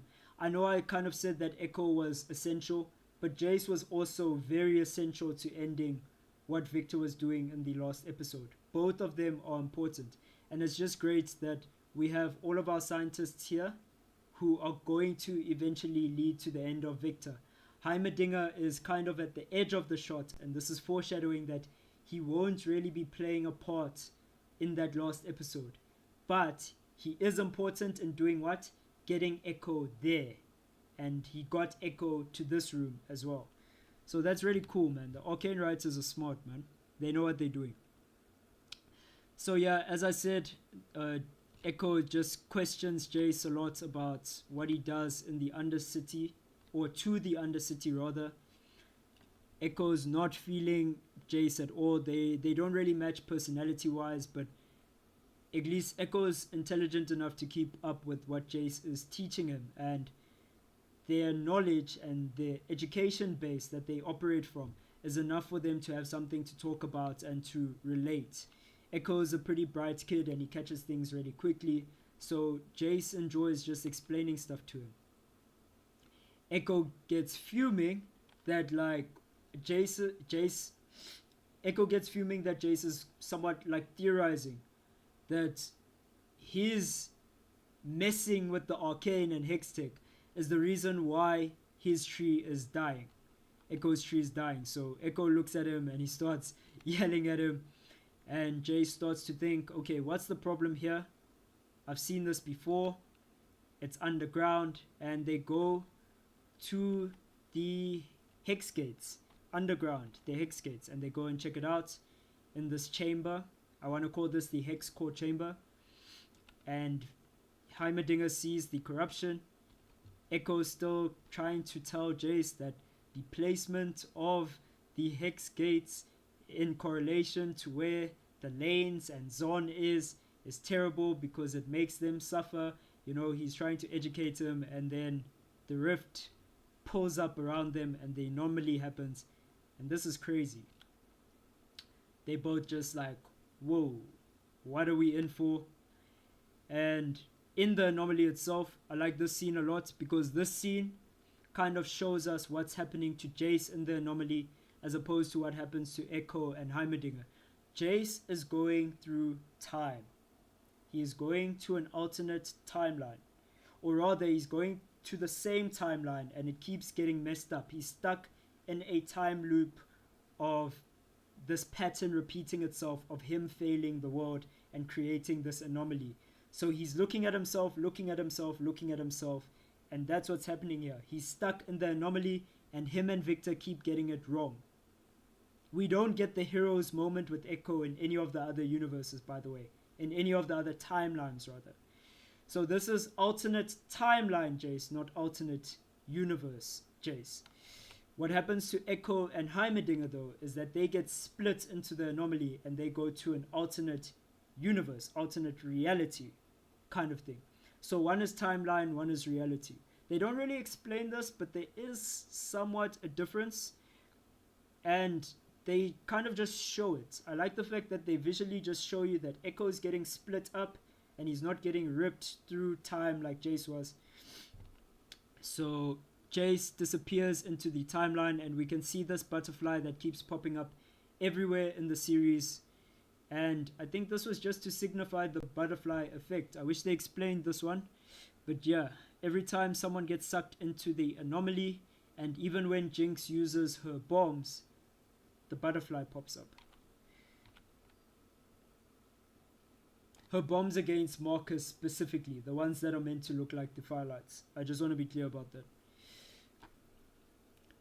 Yo, Echo is mad patient with Jayce, and that's very important trait. He's not rushy with things. Was he patient? I feel like he was pressing him, man. He was like pushing. But yeah, like Echo's not going to... I think Echo tries to not let the reality he grew up in ruin him as a person. But if you see, like, there was a time where Echo kind of... you remember when he stalks Vi and Caitlyn. He follows them around. They were in the Undercity, yeah. So he sees them link up with Jinx, and he immediately just calls for the Firelights to get at them. He doesn't even waste time. He doesn't ask any questions. Shoot first, ask questions later, you know. So Echo has kind of learned, I think, due to how he grew up, that you have to somewhat be decisive. You have to kill someone as soon as they're a threat. Otherwise, they can cause you problems. Okay, so Jayce escapes the anomaly eventually. Much later on. much later on in the series, he gets out and his life has changed. He can see that Cello isn't breathing.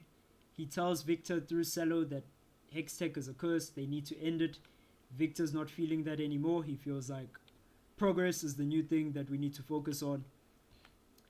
And we get Jayce doing something that's very unlike him as to this, up until this point rather. Bro, up until this point, we do not have Hero Jayce. This is the birth of Hero Jayce, and look how it looks. It does not look like a hero. But this is someone who can save millions or billions of people depending on the population of Runeterra itself. This is someone with the minerals to do the job that he should have done. Because from this point, he just decides that I have to do something. And he does so because of what he saw his actions created in the anomaly. Up until this point, we don't have someone who's convicted in their actions, which creates a massive problem for everyone else in the series because he has so much power. So yeah, he's on a mission. He raids Victor's city. He doesn't play. He gets in. He sees this kid who looks like one of those dolls that Victor creates using the Arcane. He freaks out. Tries to blast this kid. Or at least he doesn't try to blast the kid. He just like really contemplates it. The kid leads him to Victor. And oh my god, the guy is floating. Hey guys, I won't lie. When I saw this... You guys are playing, man. You guys are playing. When I saw this... This man is floating off the power. And Jayce feels like he's a threat. I knew that there was something wrong. I was like, Jayce has got to do something now. This is getting problematic. Because, I mean, if you played the game, you already know that Victor has to get the Hex Claw at some point. You know that he's got to get the pew, pew, pew. So when I saw this, I was just like, never, boy. We're never allowing this to happen. This is wild. This is final boss levels, bro. What the hell? My boy is floating. This is mad, bro. This is every final boss you see, bro. This is like you started the RPG on the bridge with Powder and Vi, level 1 characters. You know, you leveled up in the RPG.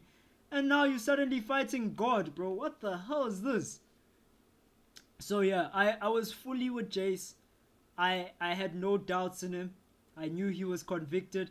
And I know Jayce is a good guy. So when I saw him shoot the blicky and blast Victor through the roof, I was relieved. I was like, yeah, that's what he needs to do. So yeah, we can see the way he was looking at Victor. Yeah, he tightened his grip real quick when he saw him float. He was just like, I gotta do this now. And he blasts Victor. Gets rid of him. And yeah, that should have been the end of Victor. What really annoyed me is that this wasn't the end point of Victor, which is another problem with Jayce. I don't know whether he had to let him live here, but it's just crazy how he lets him survive this encounter when he knows that he's a problem. And had he ended Victor here, we have no more problems in Arcane. Mbessa kind of has to go into a shell because she's lost most of her troops. She has nothing left to fight with because she doesn't have the weapon that is Victor that she's going to use. So she can't now go to the shores there with the immortal army of Victor's dolls that she has. She kind of has to back off and maybe go to Noxus to recuperate. So this creates huge problems. Jayce should have just ended the job here, but he was doing everything right. I mean, he had the right idea. Then we get to episode 7 where they finally explain what Jayce saw in the anomaly. His time here was crazy. There's this movie called 128 Days. I haven't actually seen the movie, but I know it's based off a true story of a guy who had to like saw off his arm to escape from a rock. He had to amputate his arm with a knife, a pocket knife. Crazy shit.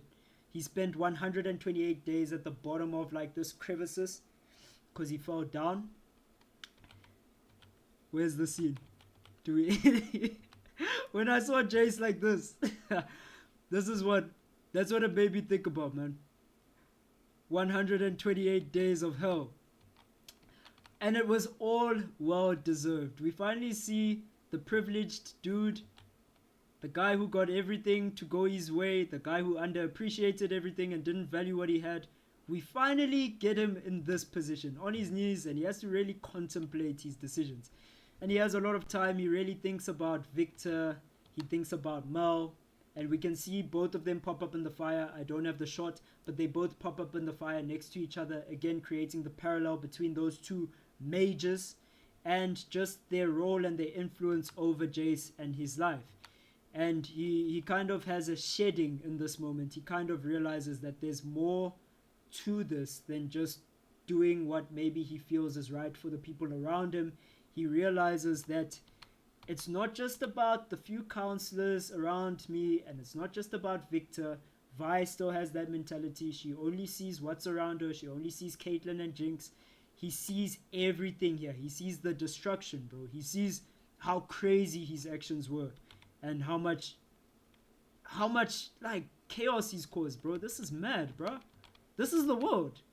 This is the world in like a million timelines because of Jayce. Look at this shit, bro. This is mad, bro. There's nothing left in Piltover and Zon. The rest of Runeterra should be fine, but this is crazy, bro. Okay, so he climbs up the hex gates. Hey, what are you guys saying in the comments? Your camera lags a bit. Yeah, my camera is dead today. We're gonna fix it for the next stream. I will not stream again until I get this camera thing sorted, because it's bugging me as well, because I can see it, so it's tilting me. Jayce and Victor talked. Don't know if Victor told him to do what he did. Yeah, maybe.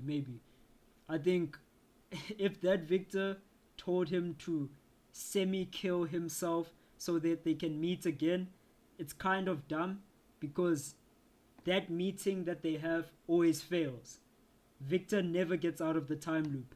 But yeah, it's kind of weird that he would tell him not to kill him there in that like chamber he was in the dome. He asked to stop he asked him to stop when Victor was speaking through Cello, yeah? Yes, but he didn't tell him that, okay. Jayce was the wrong person to send back. Yeah.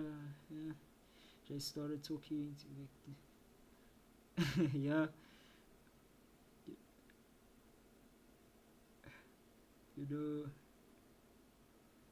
Yeah, that's... Yeah. So future Victor does look like Victor before he turns evil. Which... Is that supposed to happen? Is that not a problem? Why does future Victor look like evil Arcane Victor? Why doesn't future Victor look like evil Arcane Victor? Can he transform his appearance? Maybe he can change. Maybe he can shapeshift. LeBlanc can shapeshift, so maybe it's that. Was there anything else I missed? Alright, let's get back to it. Guys, I am pushing to get this done. This is the first stream. It's almost been 2 hours. I'm so glad we made it so far, you know, with everyone who's here. Alright, let's see what else we have. Okay, so we see Jayce scaling up the building. Of course, he's got a broken leg, so this is quite impressive. What I forgot to mention about his leg being broken is that it does create a parallel between him and Victor. Victor has the same problem with his leg, and I think they're crippled on the same leg. So him having to hold the staff is a shout out to Victor. And it's actually a huge shout out to the old design of Victor as well, the fact that he looks like this, because the old Victor also had a brace on his leg. Seeing as they got rid of the old Victor, this was, I guess, their homage to that. So they did think about it. I still don't like the direction of the Arcane Herald, but we move. I like this scene a lot. He meets future Victor. We don't know this at the time, but this is future Victor. And future Victor tells him, go on a mission and fix what you done, boy. And fix me as well. Fix our mess. And that's cool. They finally taking responsibility as the Hex Tech Wonder Boys. And they are together. It's no more the one Wonder Boy. It's both of them. I like this shot a lot. I spoke about this in my breakdown of Act 3. This shot was just so well composed. You've got Jayce juxtaposed by his husk. And this husk is somewhat reminiscent of what he's been the entire series, bro. He's been a husk of himself. He hasn't been real Jayce up until the point he decides he knows what he has to do, and he's got conviction, and he's going to do it, and he's going to achieve it. No more playing with Mel, no more playing with Victor, no more messing around with people. He has to be the hero now, and he has to get it right because there's people's lives at stake. So he finally has earned the right to be Jayce Tallis, the hero of the series. You know what he is? He's the archetypical hero, but he's the archetypical hero that doesn't work. Whereas Echo is not the archetypical hero, but ends up being one anyway. Yo, I just gotta drink something, yo. Yes.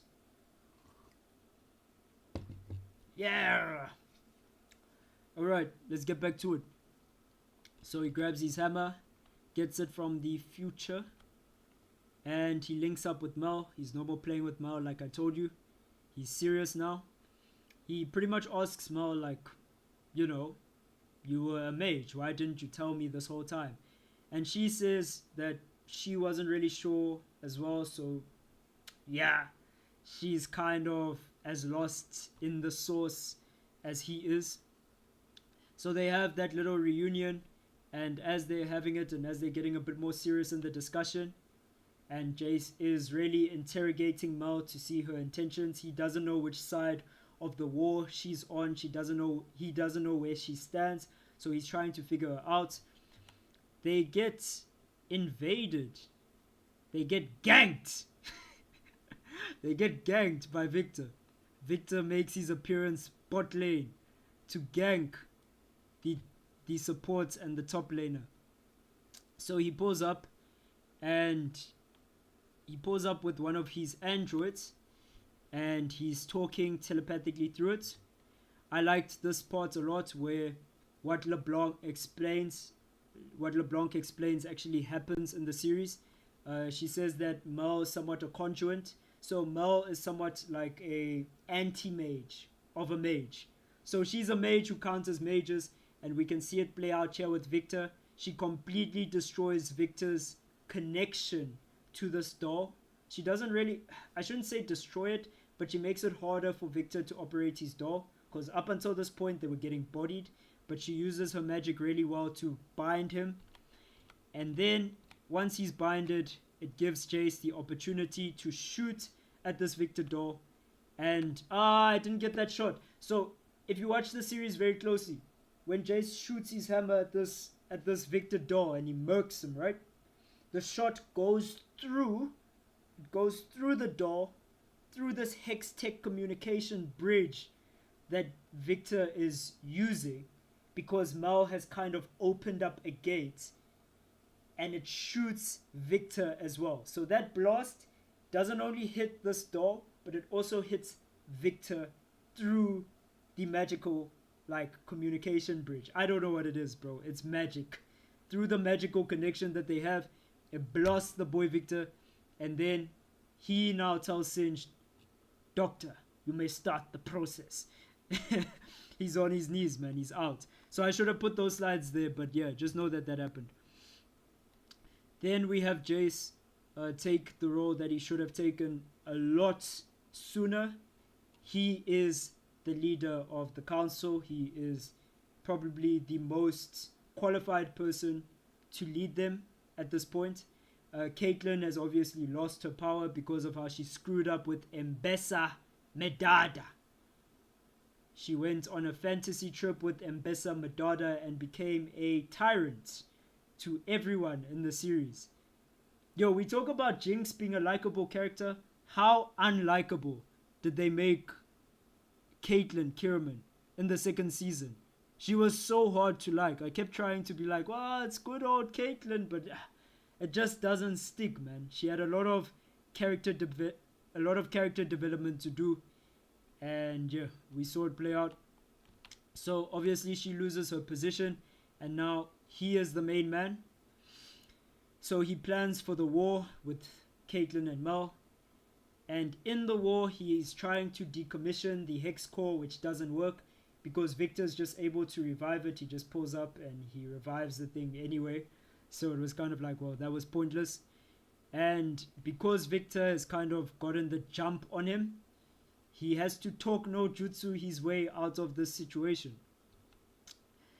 So Victor is there saying, progress. All sorts of stuff. I don't want to talk about the philosophy between Jayce and Victor. I feel like this is where the writing in Arcane kind of lost me. I'm not as passionate about this episode as I am about the other episodes. So I'm not going to go as in-depth about it. I felt like what they tried to do is they tried to create that scene in The Matrix where Neo is talking to the architect and they are having a high-level discussion. They tried to do that with Arcane, but this is the first time the writers weren't able to get the nuance, man.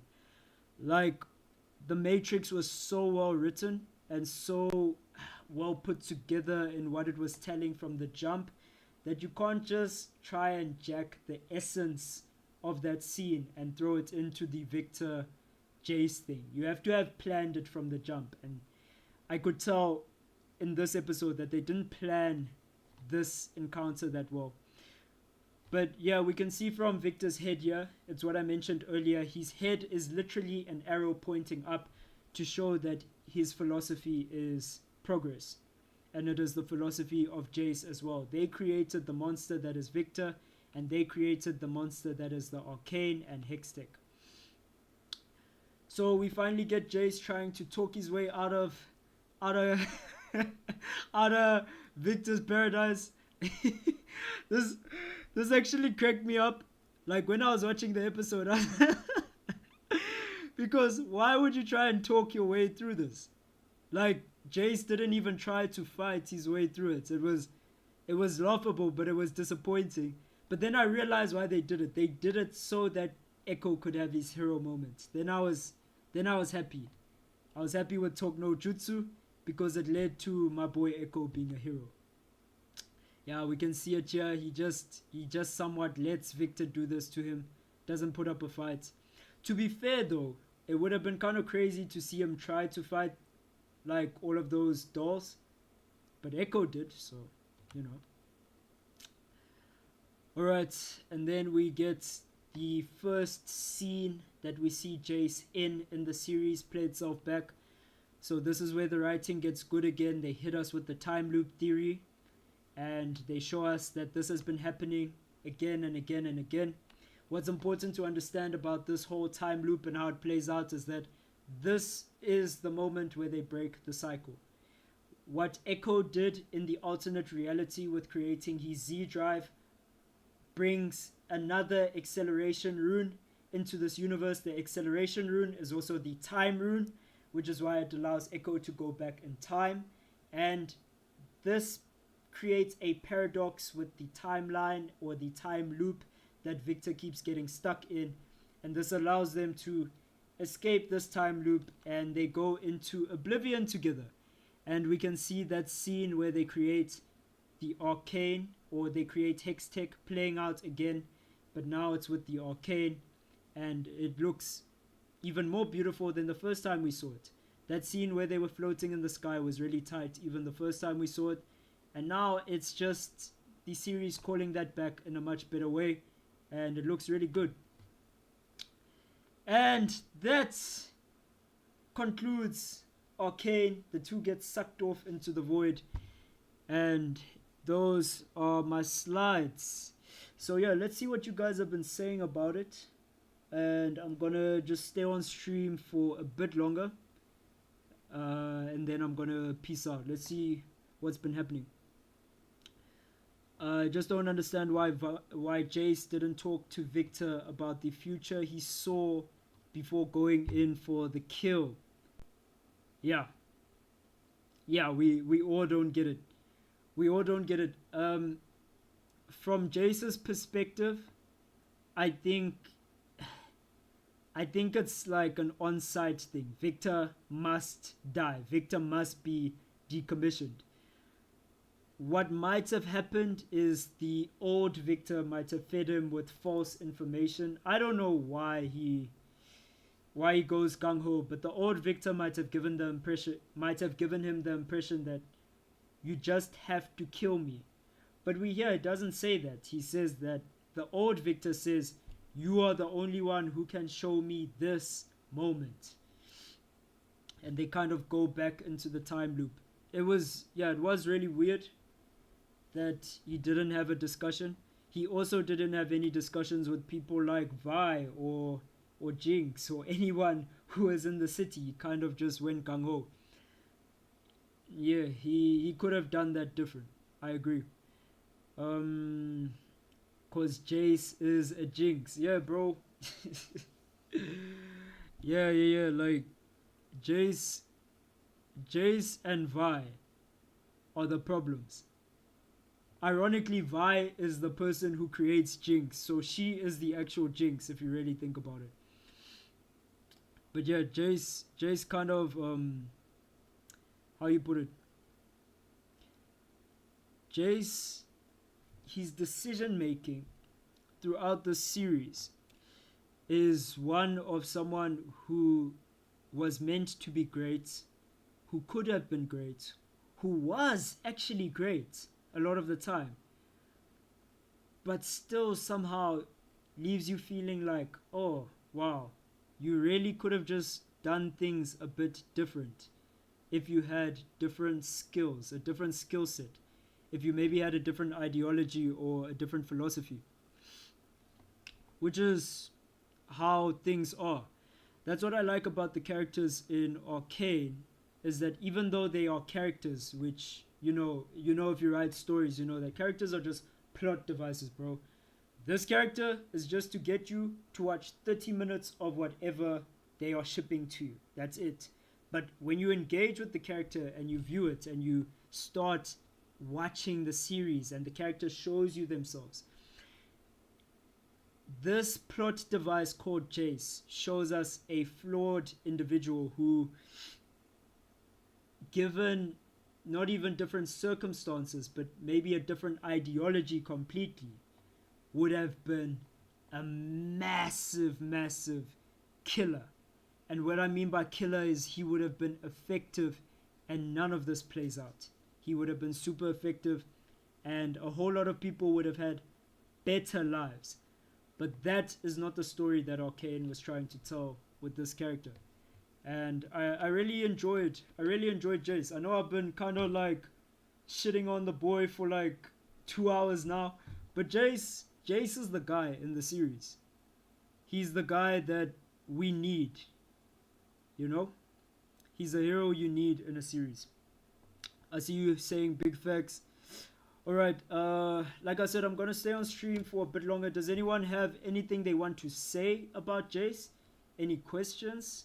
Anyone want to give me an opinion before I leave? Before I leave you guys to your devices? Yeah. He's perfectly flawed. I agree. They wrote him really well. I think Arcane's writing up until season 2, episode 8 is just scintillating. Then from there we have question marks around it. But what's clear about that moment is that they just needed more time to tell the story anyway, you know? Yeah, each character is more than just one complex person, but it shows you how they react in different times while being the same person. Yeah, definitely. Yeah. So you get lots of different versions of Jinx as well, right? You have Jinx when she's vulnerable. You have Jinx when she's kind of showing you that she's still a very young adult going through life. You have Jinx when she's vindictive and she just wants destruction, and she's chaotic and she's a killer, and she's willing to do what needs to be done. You know, you get a lot of different versions of Jinx. You have depressed Jinx. You have sassy Jinx. There's a lot of like sassy Jinx memes, you know? Memes. So yeah, the characters do show you a multiplicity of like what they're doing. Alright guys, I think that is where we're gonna call the stream. And the camera came back. Yo, this camera thing was a flop, guys. Yeah. We're gonna change it for the next stream. We're gonna call the stream here. Thanks so much if you tuned in. Thanks so much for the comments. I enjoyed chilling with you guys. I know some of you had to come in and out. Yo, pause, pause on that. Yo, pause. I'm ending the stream. I just want to end properly. All right. I'll see you next time. We'll break down another character. Next time I'll be a lot better prepared for whatever technical difficulties we're gonna go through. And yeah, we're just gonna see where this goes. I'm really liking the feeling of live. Thanks so much. It was awesome having you. And yeah, I'm out.